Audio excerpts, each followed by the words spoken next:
Welcome to Reread. Today we're on book 13 of the Young Jedi Knight series. This is book 2 of the next story arc. It's called Trouble on Cloud City. Anja is kind of liking these Solo kids. She wanted to betray them, wanted to hurt them, wanted to hurt Han Solo, but they've been really kind to her over the past few weeks, months. A lot of time has passed as she's been at the academy, and they're learning, they're being patient. The whole time we find out that she's struggling with a spice. The kids find that out. Actually, when Lando comes to ask for their help and to take them to Cloud City, he immediately spots Anja and goes, "Oh, she has a spice addiction," because he's seen it before. And all the kids are like, "Wait, what?" And he said, "Yeah, those are all the signs." And so she admits that she's using spice, but doesn't admit she has a problem. But obviously, this is about substance abuse. This book is, and it's for kids too to learn about. So I didn't mind that at all, and I thought it was fun. Now, Lando talks about trying to turn Cloud City into an entertainment center. He said, "This has been a lifelong dream of mine." And he says, "Before you kids were born, I even looked into getting Hologram Fun World." I'd forgotten about this reference. It was nice to see Hologram, another reference to the Jedi Prince series there that I totally missed, I guess. So much fun that they're keeping in line with that. But that's Lando. He's about entertainment. He sees, potential in Cloud City, even though, if I do recall, Lobot was in charge of Cloud City as the Black Fleet crisis. But as we all know, things can change. At Lobot, maybe it changed hands. Maybe it's not under his management anymore. I will say this, though. I was disappointed. There is no Lady Tendra in this. Tendra's not even mentioned at all. It was a missed opportunity for Kevin G. Anderson because we knew Lady Tendra was a character.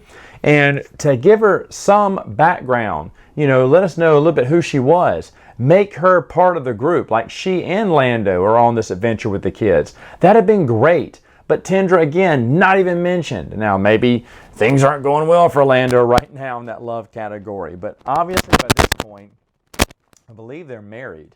So, but nothing is mentioned of her. And I thought that was a miss there. When they get to Cloud City, Lando's partner dies. He falls off of a balcony. Obviously, it's murder, and they have to investigate. The Junior Jedi Knights, or Young Jedi Knights, have to investigate.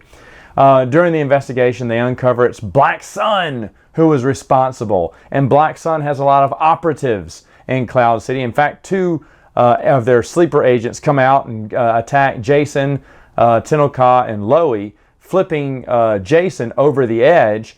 Tenel Ka grabs him with her one arm but can't pull him up because she only has one arm. So Jacen eventually falls to his death, or that's what we're told. And of course, he's not going to die, but Tenel Ka's thinking, "Oh wow, my vanity and stubbornness about not getting another arm killed my best friend." And that's what she's thinking the whole time. It's a great scene too, because she's thinking, "Wow, how stupid was I?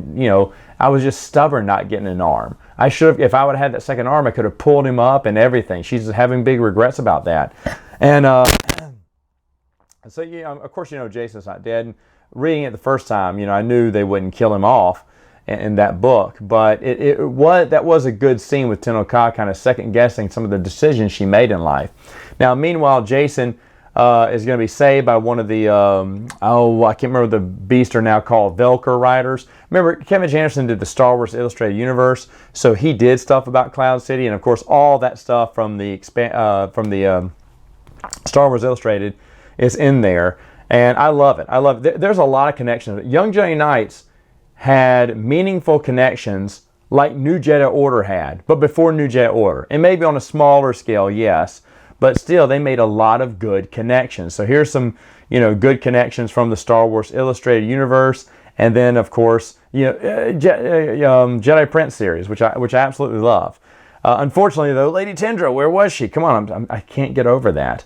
But anyway, they discover that Cerithros, was the one.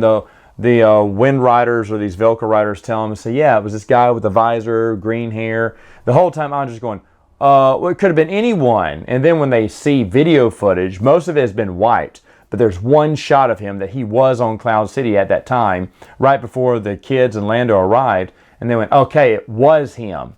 She's still in denial because, of course, she's in cahoots with him and doesn't want to think that, he's responsible.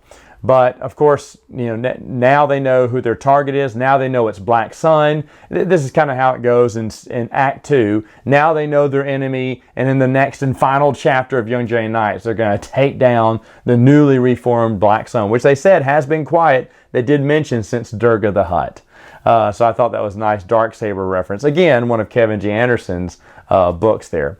Overall, I'm really enjoying the story. I can't wait to see how it ends, and I'll talk about that next time.